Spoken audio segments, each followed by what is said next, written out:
തൃക്കാക്കരയിൽ അഖിൽ മാരാർ വന്നതുകൊണ്ട് ഒരു ഇളക്കമുണ്ടായി. പക്ഷെ അതിനപ്പുറത്തേക്ക് എന്ത് ചെയ്യാൻ പറ്റും എന്നുള്ള സംശയമാണ്. കാരണം ഉമാ തോമസ് അത് വളരെ ഇമ്പ്രസീവായിട്ടുള്ള കാൻഡിഡേറ്റ് ഒന്നുമല്ല. കഴിഞ്ഞ തവണ ഉപതെരഞ്ഞെടുപ്പിൽ ജയിച്ചു.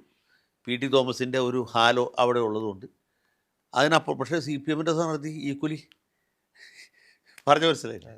അതാണ് പ്രശ്നം. ഞാൻ പറഞ്ഞത് അവിടെ ശക്തനായ ഒരു സ്ഥാനാർത്ഥി വന്ന് ഒരു ഇളക്കോട്ടൊക്കെ. പിന്നെ പൊതുവെ ഒരു UDF ട്രെൻഡ് ഉണ്ട്.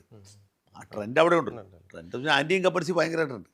പിന്നെ എറണാകുളവും കൊച്ചിയും പൊതുവെ കോൺഗ്രസ് എല്ലാ കാലത്തും ലാറ്റിൻ ബെൽറ്റ് കൊടുത്തോണ്ടിരുന്നത്. ഇത്തവണയാണ് അത് എറണാകുളം ലാറ്റിൻ്റെ കേന്ദ്ര തലസ്ഥാനമാണ്. വരാപ്പുഴ അതിരൂപത. എറണാകുളത്ത് ഇത്തവണ വിനോദ് തന്നെ മത്സരിക്കുന്നു. വിനോദിനെതിരെ നമ്മുടെ സാബു ജോർജിന് വലിയ അട്ടിമറി ഉണ്ടാക്കാൻ പറ്റുന്നത് എനിക്ക് തോന്നുന്നില്ല. കാരണം എറണാകുളം സാബു ജോർജിന് ആളുകളെതിരായുണ്ടല്ല, പക്ഷെ മൊത്തത്തിൽ ട്രെൻഡ് UDF ആണ്. പിന്നെ വിനോദിന് പ്രത്യേകിച്ച് ദോഷമൊന്നും പറയാനില്ല. ജയിക്കാൻ വിനോദ് മതി. പണ്ട് ഹൈബി കിട്ടിയ പോലത്തെ ഭയങ്കരമായ ഭൂരിപക്ഷമൊന്നും ഉണ്ടായിരുന്നു വരില്ല, പക്ഷെ എന്നാലും അത്ര എളുപ്പമല്ല. പിന്നെ ഷിയാസിൻ്റെ വരവ്. ഷിയാസ് സത്യത്തിൽ കളമശ്ശേരിയിൽ നിൽക്കേണ്ട ആളായിരുന്നു. കളമശ്ശേരി ആണെങ്കിൽ പുള്ളിയുടെ ഒരു ഹോം ഗ്രൗണ്ടാണ്. പിന്നെ ആ മണ്ഡലം ഒരു കോൺഗ്രസ് മണ്ഡലമാണ്.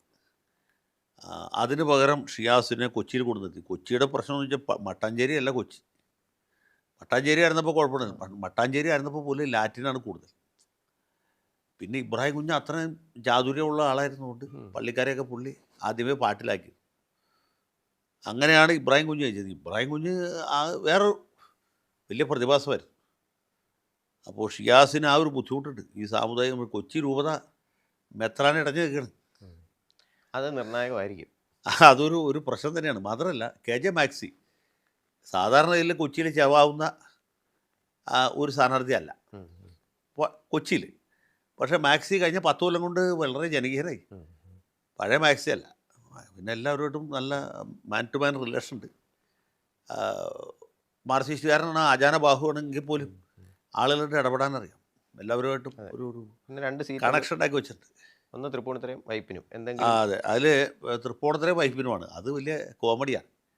കഴിഞ്ഞ തവണ വൈപ്പിനിൽ മത്സരിച്ച ആളുകൾ ഇത്തവണ തൃപ്പൂണിത്തുറയിൽ മത്സരിക്കും. ജയിച്ച സ്ഥാനാർത്ഥിയും തോറ്റ സ്ഥാനാർത്ഥിയും അവിടെ നിന്ന് ബോട്ട് കയറി അല്ലെങ്കിൽ ഗോസരി പാലം കടന്ന് തൃപ്പൂണിത്തുറയിൽ വന്ന് കയറി. അത് വലിയൊരു തമാശയാണ്. അത് ആര് ജയിക്കുന്ന ആർക്കും പറയാൻ പറ്റില്ല. കാരണം 2 സ്ഥാനാർത്ഥികളും തുല്യ രീതിയിൽ മോശക്കാരാണ്. അപ്പോൾ മോശക്കാരൻ ആരാണെന്ന് തീരുമാനിക്കേണ്ട കാര്യമാണ് ഇപ്പോൾ ജനങ്ങളുടെ മുമ്പിലുള്ളത്. ഉണ്ണികൃഷ്ണനാണെങ്കിൽ അവിടെ നിന്ന് ആളുകൾ വെറുത്തിട്ട് ഇവിടെ കൊണ്ടു നിർത്തിയതാണ്. മറ്റേ പുള്ളിയാണെങ്കിൽ ഡെപ്യൂട്ടി മേയറായിട്ട് പ്രവർത്തിച്ചുകൊണ്ടിരിക്കുമ്പോഴാണ് പുള്ളിക്ക് നിയമസഭയുടെ താല്പര്യം കൂടിയാണ്, ബാബുവിൻ്റെ താല്പര്യം കൂടിയാണ്. വൈപ്പിൻ കുറച്ചുകൂടി UDF മണ്ഡലമാണ്. അവിടെ ശർമ്മ മത്സരിച്ചതുകൊണ്ടാണ് അവിടെ ജയിച്ചത്. പിന്നെ ശർമ്മയുടെ ഒരു പിൻഗാമിയായിട്ട് ഉണ്ണികൃഷ്ണൻ വന്നപ്പോൾ ഉണ്ണികൃഷ്ണൻ ജയിച്ചു എന്ന് മാത്രം. പക്ഷേ അവിടെ പറ്റിയെന്ന് വെച്ചാൽ ഈ കൊച്ചിക്കാർ തോപ്പിച്ചു വിട്ട ടോണി ചമ്മണി പുള്ളിക്ക് വൈപ്പിൽ പറയത്തക്ക ബേസൊന്നുമില്ല. ലാറ്റിൻ കാത്തലിക്കാണെന്ന് മാത്രമേ ഉള്ളൂ. ലാറ്റിൻ കാരനാണ് ബെന്തിങ് ഉണ്ട് എന്ന ഒറ്റ ധൈര്യത്തിൽ പുള്ളി കൊച്ചിയിൽ പോയി മത്സരിക്കുക. പക്ഷേ വൈപ്പിൽ പോയി മത്സരിക്കുക. വൈപ്പിൽ ലാറ്റിൻകാരേക്കാൾ കൂടുതലായിട്ട് മറ്റ് സമുദായക്കാരുണ്ട്. ഈഴവരും ദീപരും പുലയ സമുദായക്കാരും ഒക്കെ ഉണ്ട്. നേരത്തെ സംവരണ മണ്ഡലം വരുന്ന പ്രദേശമാണ്. അപ്പോൾ ചമ്മണി അവിടെ ചിലവാകില്ല. നേരെ മറിച്ച് അവിടെ തന്നെ ജനിച്ച് വളർന്ന ഒരു ലാറ്റിൻകാരനായിരുന്നു ഇപ്പോൾ നമ്മുടെ സതീശൻ്റെ ഷാരോൺ പനക്കൽ പോലെ ഒരു മണ്ണിൻ്റെ മകനായിരുന്നെങ്കിൽ കാര്യങ്ങൾ കുറച്ചുകൂടി വ്യത്യസ്തമായിരുന്നു. അല്ലെങ്കിൽ ഇപ്പോൾ അജയ് തറയിലിനെ മത്സരിപ്പിച്ചിരുന്നെങ്കിലും അജയ് തറയിൽ കുറച്ചുകൂടി ലോക്കലി അവിടെ ആക്സെപ്റ്റബിളാണ്. അങ്ങനെ ഒരാൾ വന്നെങ്കിൽ രക്ഷകിട്ടിയാണ്. ഇപ്പോൾ ഈ കോൺഗ്രസിന് പറ്റിയൊരു തകരാറ് ടോണി ചമ്മണി ഒക്കെ സ്ഥാനാർത്ഥിയായിട്ട് വന്നു എന്നുള്ളത്. പിന്നെ ഒരു സീറ്റ് കളമശ്ശേരിയാണ്. കളമശ്ശേരി മുസ്ലിം ലീഗ് മത്സരിക്കുന്ന ഏക മണ്ഡലമാണ്. മന്ത്രി പി രാജീവാണ് ഏത് സ്ഥാനത്ത്. അപ്പോൾ രാജീവിന് എനിക്ക് തോന്നുന്നില്ല രാജീവിനെ തോൽപ്പിക്കാൻ പറ്റുന്നത്. രാജീവിന് അതിന് മാത്രമുള്ള അവിടെ നമ്മൾ വാസവനെ പറ്റി പറഞ്ഞ പോലെ അല്ലെങ്കിൽ സജി ചെറിയാനെ പറ്റി പറഞ്ഞ പോലെ അത്ര വിസിബിൾ അല്ലെങ്കിലും ഒരു വാസവൻ ഇൻ മേക്കിംഗ് ആണ് രാജീവ്.